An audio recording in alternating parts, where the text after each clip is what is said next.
Sir ଏ ଲାଇନ୍ରେ ତ ଆପଣ ଏତେ ଦିନ ମାନେ 30-35 ବର୍ଷ ହେଲାଣି ମାଆଙ୍କ ପାଖରେ ଆପଣଙ୍କର ଆପଣ ରହିଛନ୍ତି ମାଆଙ୍କ ପାଖରେ ଏବଂ ଏଇଠି ମଧ୍ୟ ଜୀବନଯାପନ ସବୁ ଚାଲିଛି ମାନେ ଘର ଦ୍ୱାର ସଂସାର ସବୁ ଏଇଠି। ଆଉ ମୁଁ ଖାଲି ଏତିକି ଚାହିଁବି ଟିକେ କଳାକାରଙ୍କ ବିଷୟରେ ଆପଣ ଟିକେ କୁହନ୍ତୁ। ହଁ ବଦ୍ରି, ଗୋଟେ କଥା ହେଲା ଆମର ଯେମିତି ତ ଜଗନ୍ନାଥଙ୍କ ଭଜନରେ ଅଛି ହେଲା, ଆଜ୍ଞା ଦୁଃଖୀ ସିନା ବୁଝେ ଦୁଃଖୀର ବେଦନା, ସୁଖୀ ଯେ କେମିତି ବୁଝିବ। ଆଜ୍ଞା ସେମିତି କଳାକାର ଆମେ ହେଲା, ସମସ୍ତେ ଆମେ କଳାକାର, ଛୋଟ ବଡ଼। କେହି ତ କା ମା ପେଟରୁ ଆମେ ବିଜ୍ଞ ହେଇନେ ନା, କେହି କା ମା ପେଟରୁ ଆମେ କଳାକାର ହେଇ ଆସିଥିଲେ। ଭଗବାନଙ୍କ ଆଶୀର୍ବାଦ।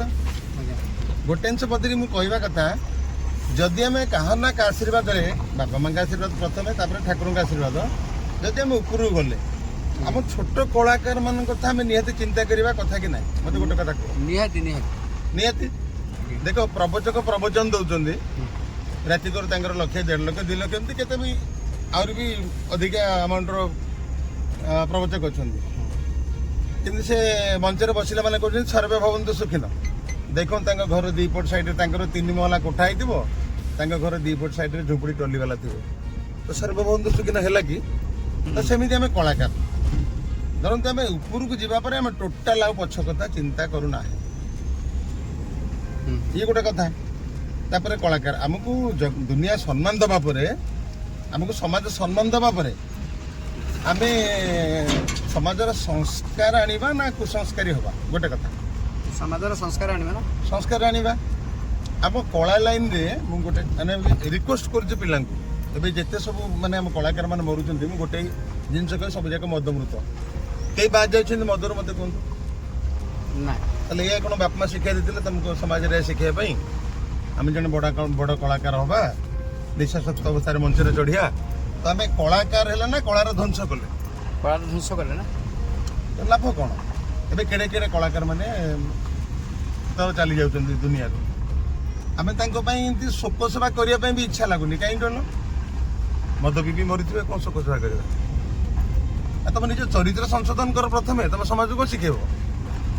ନିହାତି କହିଲେ କହିବେ ଏ କଥା, ମାନେ ସାର୍ କହୁଛନ୍ତି ଜଣେ କଳାକାର ହେଇକି, ଆମ ଲାଇଫରେ ଆମେ ଯେତିକି କଷ୍ଟ କରୁଛୁ କଳାରେ ହେଲା, ଯେତିକି ଆମେ କଷ୍ଟ କରୁଛୁ କରିପାରିବେନି। ଏମିତି ପିଲା ତର ମର ଗୁଡ ଗୋବର କହୁଥିବେ, ତାଙ୍କୁ ମମ୍ ଡ୍ୟାଡ୍ ଯାଏ ଆମେ ଡିରେକ୍ସନ ଦେଇକି ଶିଖେଇଛୁ।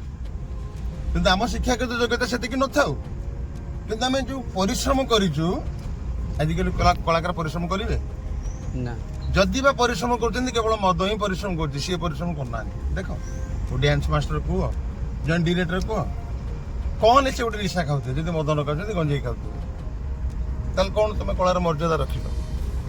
ସମାଜକୁ ଯଦି ଆମେ ଗୋଟେ ଜିନିଷ ଶିକ୍ଷା ଦଉଛେ ନା, ଗୋଟେ ଭଲ ଶିକ୍ଷା ଦଉଛେ, ଭଲ। ଆଜ୍ଞା ଜଣେ ଭଲ ମଣିଷ ମରିଗଲା, ଆରେ ଭଲ ମଣିଷ ମରିଗଲା କ'ଣ? କେମିତି ମଲା? ନା ମଦ ପିଇକି ମଲା। ଭଲ ମଣିଷ କ'ଣ? ହଁ, ତେଣୁ ମୁଁ ଗୋଟେ କଥା କହିବି, ଯଦି ଆମେ ସମାଜକୁ କିଛି ଶିଖେଇବା ପାଇଁ ଆସୁଛେ, ଆଗ ନିଜ ଚରିତ୍ର ଆମେ ସଂଶୋଧନ କରିବା ନିହାତି ଦରକାର। ଜଣେ କଳାକାର ହେଇଯାଏ ଗୋଟେ ବଡ଼ କଥା ନୁହଁ, ଭଗବାନଙ୍କ ଆଶୀର୍ବାଦ ଥିଲେ ଜଣେ କଳାକାର ହେଇଯିବ। ଆଉ ସେଇ କଳାକାର ଯେତେବେଳେ ଭଗବାନଙ୍କୁ ଭୁଲିଯିବ ନା, ସେଇଟା ଧ୍ୱଂସର କାରଣ। ଆଜ୍ଞା ଆଜ୍ଞା ଏମିତି କି କହିଲେ ବି ନା ମେନସନ୍ କରି କହୁନି, ତ ଆମ ସମସ୍ତ କଳାକାର ମାନେ ବୁଝନ୍ତୁ, କୋଉ କଳାକାର ଏମିତି ସଡନ୍ ଉଠିକି ଯାଇଛନ୍ତି, ଏମିତି ସଡନ୍ ତାଙ୍କର ପତନ ହେଇଛି ବି, ତାଙ୍କର ଦେହାନ୍ତ ବି ହେଇଛି।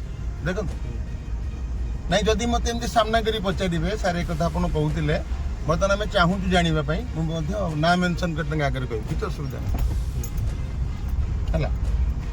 ଇଏ ହେଲା କଥା। ଆଉ ଯଦି ଆମେ ଏତେ ସମ୍ମାନର ଅଧିକାରୀ ହେଲେ, ଆମେ ସମାଜ ଆମଠୁ କିଛି ଶିଖୁଛି, କିନ୍ତୁ ଆମେ ଯଦି ମାନେ ଏତେ ଗନ୍ଧା ରଖୁଛେ ପେଟ ଭିତରେ, ତ ଲାଭ କ'ଣ? ଆଗରେ କିଏ ନ କହିଲେ ପଛରେ କହିବେ ନା। ଜଣେ ଅସତ ବାଟରେ ଯାଇକି ଗୋଟେ 3 ମହଲା କୋଠା କରିଛି, ତା ସାମ୍ନାରେ କିଏ କହିବେନି, ପଛରେ କହିବେ ନା। ଆଉ ତୁ ଭୁଲ କରିକି ଏ ଜିନିଷ ସେ କରିଛି ବୋଲି ପଛରେ କହିବେ ନା? ନାଇଁ, ଆଗରେ ତ କହିପାରିବେନି, କାରଣ ପଇସା ଆଗରେ କ'ଣ କରିବେ ଏଟା କଥା କହିପାରିବ? ତେଣୁ ଆମେ କଳାକାର ହୁଅ କି ସେଇ କଳାରେ ହିଁ ଧର ପ୍ରବଚନ ହଉ, ପାଲା ହଉ, ଦାସକାଠି ହଉ, ଯାହାକୁ ସବୁ ହିଁ କଳା। ପ୍ରତ୍ୟେକ କଳାକାର ମାନେ ଟିକେ ଉପରକୁ ଯିବା ପରେ ସେ ଆଉ ପଛ କଥା କେହି ମନେ ରଖୁନା। ତାମାନେ ଗୋଟେ କଳାକାର ଉପରକୁ ଯିବା ପରେ ତାର ପଛ କଥା ମନେ ନାହିଁ, ଗଲେ ବି ମଧ୍ୟ ଟିକେ ପଛ କଥା ମନେ ପକେଇବା ନିହାତି ଦରକାର। ଆପଣଙ୍କ ନିହାତି। କାହା ପାଇଁ ତମେ ଉପରକୁ ଗଲ? ସମାଜର ସମସ୍ତେ ପ୍ରଶଂସା କରିବା ପରେ ତମେ ଉପରକୁ ଗଲ ନା। ଆଉ ଆଜ୍ଞା ଭଗବାନଙ୍କ ଆଶୀର୍ବାଦ ବାପା ମାଙ୍କ ଆଶୀର୍ବାଦ ତମେ ଗାଇଲ କି ନାଚିଲ କି କଣ କଲ ହେଲେ ସମାଜ ତୁମକୁ ପ୍ରଶଂସା କରିବା ପରେ ତମ ମନରେ ଯୋଉ ଇଗୋଟା ଭରି ଯାଉଛି ନା ଇଗୋଟାକୁ ମାଇନସ କର ସେଇଟା ହିଁ ଧ୍ୱଂସର କାରଣ ମୁଁ ଗୋଟେ କଳାକାର ଆଜ୍ଞା ମୁଁ ଏତେ ମାନେ ସମ୍ମାନର ଅଧିକାରୀ ନାହିଁ ତମେ ଚିନ୍ତା କର ଆଜ୍ଞା ତମ ଏ ଯୋଉ ଆଜି ଯୋଉ ଆମର ଏ ସମ୍ମାନ ଧର ଆମକୁ କଳାକାର ବୋଲି କେହି ଯଦି ଆମକୁ ସମ୍ମାନ ଦଉଛି ସମ୍ମାନ କାହା ପାଇଁ ଆମେ ମନେ ରଖିବାନି ନିହାତି ନିହାତି ନିହାତି ତେଣୁ ସେଇ ଜିନିଷକୁ ଯେତେ ବଡ କଳାକାର ହଉ ଯିଏ ହଉ ଯାହା ବି ମତେ କୁହନ୍ତୁ ନା କାହିଁକି ମୁଁ ଆଗେ ଦେଖିବି ନିଜର ଚରିତ୍ର ଯଦି ଠିକ ନାହିଁ ନା ମୁଁ ମିଶିବିନି କାହା ସାଥିରେ ମତେ କିଏ କଣ ବୁଝୁ ଆଜ୍ଞା ଆଜ୍ଞା ମୁଁ କାହା କଥା ମୋ ଦାନା ପାଣି ଖାଇବା ପିନ୍ଧିବା କେବଳ ମୋ ମାଙ୍କ ସେବା କରୁଛି ମା ପାଖରେ ଝାଡୁ ମାରୁଛି ତମେ ନିଜେ ବଦ୍ରି ଲକଡାଉନ ସଟଡାଉନ ଆସିଲ ଦେଖିଥିବ ଆଜ୍ଞା ଆଜ୍ଞା ମୁଁ କଣ କରେ ଜଣେ ଲେବର କରିପାରିବ ଆଜ୍ଞା ଆଜ୍ଞା ଆଜ୍ଞା ଗାଡି ନିଜେ ଚଲାଏ ଡ୍ରାଇଭର ନାହିଁ ଆଚ୍ଛା ମୁଁ ଯେ ସମ୍ମାନ ସ୍ୱାଭିମାନ ଖୋଜିଥାନ୍ତି ମୁଁ ନିଜେ ଗାଡି ଚଲାନ୍ତି କି ଠିକ ଠିକ ଠିକ ତେଣୁ ମୁଁ ସବୁ କେତେ ମୁଁ କଷ୍ଟ କରି ତମେ ନିଜେ ଦେଖିଛ ଆଜ୍ଞା ଆଜ୍ଞା ହେଲେ ସେ କଷ୍ଟ ମତେ ଆନନ୍ଦ ଲାଗେ କାହିଁକି କହିଲ ଯୋଉଠି ପେଟକୁ ଗୋଟେ ଖାଇବା ମିଳିବା କଷ୍ଟ ଯାହା ଦୟାରୁ ଆମେ ଏତେ ଖୁସିରେ ବଞ୍ଚି ପାରୁଛେ ଆଉ ବୋଧେ ଗୋଟେ ଜିନିଷ ମାନେ ମୁଁ କଳାକାରକୁ ଘୃଣା କରେନି ତମ ଭଳିଆ ଏମିତି ଚରିତ୍ର ସଂଶୋଧନ କରି ଯେତେ କଳାକାର ଆସନ୍ତୁ ମୋ ପାଖରେ ମୁଁ ବି ମାନେ ମାନିବି କିଛି କଥା ନାହିଁ ଏମିତି ସମ୍ମାନ ଆଦର କରିବି ଆଜ୍ଞା ଆଉ ଯଦି ନିଜର ଚରିତ୍ର ଠିକ ନାହିଁ ଯେତେ ବଡ କଳାକାର ମୁଁ ପସନ୍ଦ କରେନି ତେଣୁ ପ୍ରଥମେ ନିହାତି ଚରିତ୍ର ଦରକାର ନା ଚରିତ୍ର ଠିକ ନାହିଁ ତମେ ବଡ କଳାକାର ହେଲେ କଣ ବଡ କଳାକାର ତମ ପଛରେ ଲୋକ ଗୁଜବ କରି କହୁନାହାନ୍ତି ଆଜ୍ଞା ଏଟା ଅମକେଟା ସମକେଟା ଆଜ୍ଞା ଆଜ୍ଞା ଆଜ୍ଞା ଆଉ ବଞ୍ଚିଥିବା ବେଳେ ତ କେହି ସାହାଯ୍ୟ କରିବେନି ମଲା ପରେ ସେ ମାନେ ଗୋଟେ କାନ୍ଦିବା ଆଉ କି କଣ ଗୋଟେ କହିଦା ମୋର ଏମିତି ହାର୍ଟରେ ଥିଲେ ବଞ୍ଚିଲା ବେଳେ ତମକୁ ଟିକେ ମାନେ ପଚାରି ନଥିବେ ଦୁଃଖରେ ଅଛ କି ସୁଖରେ ଅଛ ଆଜ୍ଞା ଆଜ୍ଞା ମରିଯିବା ପରେ ଯୋଉ କୃତ୍ରିମ କାନ୍ଦଣା ଏ ଲାଭ କଣ ମାନେ କଳାକାର ତ ଅଭିନୟ ଜାଣେ ନା ଛେପ ମାରିକି ଟିକେ ଆଖିରେ ଲୁହ ଗଡେଇ କାନ୍ଦିଦେଲେ ମଧ୍ୟ ବଦ୍ରି ପାଇଁ ଧନେଶ ସାର୍ କଣ କାନ୍ଦିଲେ ଦେଖ ମୁଁ ତାକୁ ପସନ୍ଦ କରେନି ବଞ୍ଚିଥିଲା ବେଳେ ଗୋଟେ ମଣିଷକୁ ସାହାଯ୍ୟ କର ଯଦି ଭଲ ପାଉଛ ଆଜ୍ଞା ଆଉ ମରିଯିବା ପରେ ଓ ବଦ୍ରି ମୋର ହାର୍ଟରେ ଥିଲା କିରେ ଲାଭ କଣ ହାର୍ଟରେ ଥାଉ କି ଯୋଉଥିରେ ଥାଉ ଗୋଟେ ଜିନିଷ କଳାକୁ ସମ୍ମାନ ଦିଅ ଆଜ୍ଞା ସମାଜର ସଂସ୍କାର ଆଣିବା ପାଇଁ କିଛି ଶିକ୍ଷା ଦିଅ ଯଦି ଭଲସେ ବଞ୍ଚିବା ପାଇଁ ଚାହୁଁଛ ଆମେ ଓଡ଼ିଆ ମାଟିର ପିଲା ଓଡ଼ିଶା ପିଲା ହେଇକି ଆମେ ଆଗେ ସାଇଆ ସାଇଆ ଫାଇଆ ଫାଇଆ ଆକେ ଆମେ କରିବା କିରେ ଆମ ସଂସ୍କୃତି କଣ ଆମର ସାଇଆ ଫାଇଆ ସଂସ୍କୃତି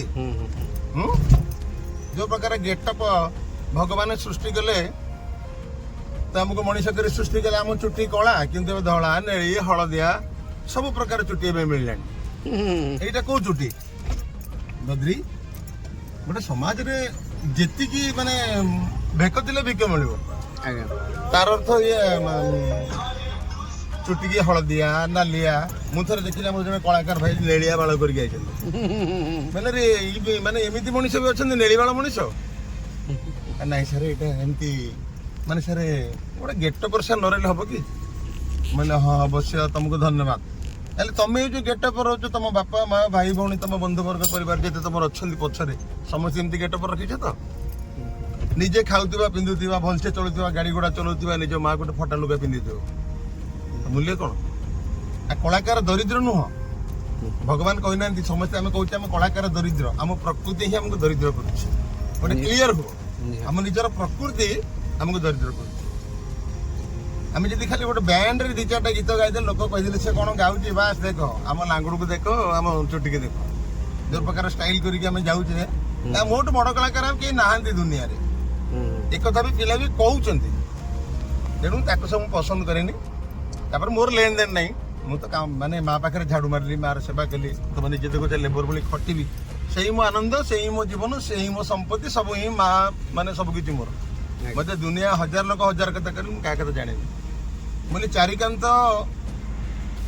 ଘର ଭିତରେ ଆମେ ଭିତରୁ ଲକ୍ କରିକି ତ ଆମେ ରହିଲେ ଦୁନିଆ ଗୁଜବ କଲେ ଆମେ ଭୁଲ କରୁଛେ କି ଠିକ କରୁଛେ ଯଦି ଆମେ ଭୁଲ କରୁଛେ ଈଶ୍ୱର ଦେଖୁଛନ୍ତି ଠିକ କରୁଥିଲେ ଈଶ୍ୱର ଦେଖୁଛନ୍ତି ମଣିଷ ଗୁଜବରେ କଣଟେ ମିଳିବ କିଏ ଦବ ନା ଗୋଟେ ଖାଇବା ତମେ ଏବେ ବଦ୍ରି ନାରାୟଣ ସିଙ୍ଗର ପରେ ତମକୁ ଦୁନିଆ ତମକୁ ଆଦର କରୁଛି ନା ଆଉ ଖାଲି ବଦ୍ରି ଥିଲା ବେଳେ ତମକୁ ଆଦର କରୁଥିଲା ଚିନ୍ତା କଲ ଆମକୁ ଯେତେବେଳେ ପ୍ରଥମେ ଆମେ ଜାଣିଲୁ ମିଛୁଆର ଗପସଲା ନାଟକ କିଏ ଇଏ ସିଙ୍ଗର ନା ବଦ୍ରି ତାପରେ ସୁବାସ ମତେ ତମର କେତେଟା ଭିଡିଓ ଦେଖେଇଲା ଦେଖିବା ପରେ ମୁଁ କହିଲା ଭଲ ପିଲା ନିଶ୍ଚିତ ଜଣା ପଡୁଛି ଆଉ କେବେ କେବେ ଯଦି ତ କଳାକାର ଭାଇଟି ମୋ ପାଖରେ ତ କିଛି ନାହିଁ ଯେତିକି ଏମିତି ମାଙ୍କର ଆଶୀର୍ବାଦ କେବେ କେବେ ଆସିବାକୁ କୁହ ଦେଖାବା କଥା ହବା ବସିବା ଏସେ କରିବା ତାପରେ ତମେ ଆସିଲେ ଆମେ ଏକାଠି ହେଲେ।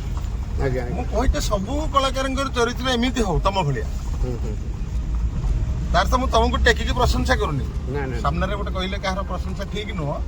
ଯଦି ବା ଏକଥା ମୁଁ କହୁଛି ନା, କାରଣ ମୁଁ ଜାଣିଛି ତମ ଚରିତ୍ର ସମ୍ପର୍କରେ କହୁଛି, ନାଇଁ କେହି ମତେ କହୁ ବଦ୍ରୀନାଥ ସିଙ୍ଗରଟା ଏଇଆ ବୋଲି ମତେ ଜଣେ କିଏ କହୁ, ଆଜ୍ଞା ତାପରେ ମୁଁ କନଫର୍ମ ହେବି ନା। ତ ପ୍ରୁଫ ଥିଲେ ପାଖରେ ସିନା ଆମେ ଗୋଟେ ପ୍ରମାଣ ପାଇଲେ ଗୋଟେ ଜଣେ ଦୋଷୀ ବୋଲି ଜଣଙ୍କୁ ସାବ୍ୟସ୍ତ କରିବା ନା, ମନେ ଇଚ୍ଛା କରିପାରିବେ କି? ହେଇଗଲା। ତେଣୁ ଆଜ୍ଞା ସମସ୍ତଙ୍କୁ ଯେତିକି ପାରୁଛ ତମର ଛୋଟକୁ ବହୁତ ସାହାଯ୍ୟ ସାହାଯ୍ୟ କର ବି, କୁହ ନିଜର ଚରିତ୍ର ସଂଶୋଧନ କର ଭାଇ। ଦେଖ ବର୍ତ୍ତମାନ କଳାକାର ମାନେ ବହୁ କଳାକାର ଖାଲି ଅପମୃତ୍ୟୁ ହଉଛନ୍ତି, ଆଉ କେହି ନାହିଁ। କଣ ପାଇଁ? ତ ବେଳେ ବେଳେ ଯୋଉମାନେ ଜାଣିନାହାନ୍ତି ଅଶିକ୍ଷିତ ଗାଉଁ ଲୋକମାନେ କହୁଛନ୍ତି କଳାକାର ବାଡି ଗୋଟେ ଆସିଛି ସବୁ କଳାକାର ମରିବେ। ତ କାହିଁ ମରିବେ କଳାକାର? ନା ମଦ ପାଇଁ ମରିବେ।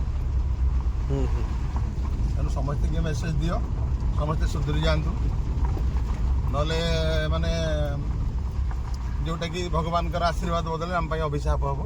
ଜୟ ମାତାରାଣୀ, ଜୟ ଜଗନ୍ନାଥ।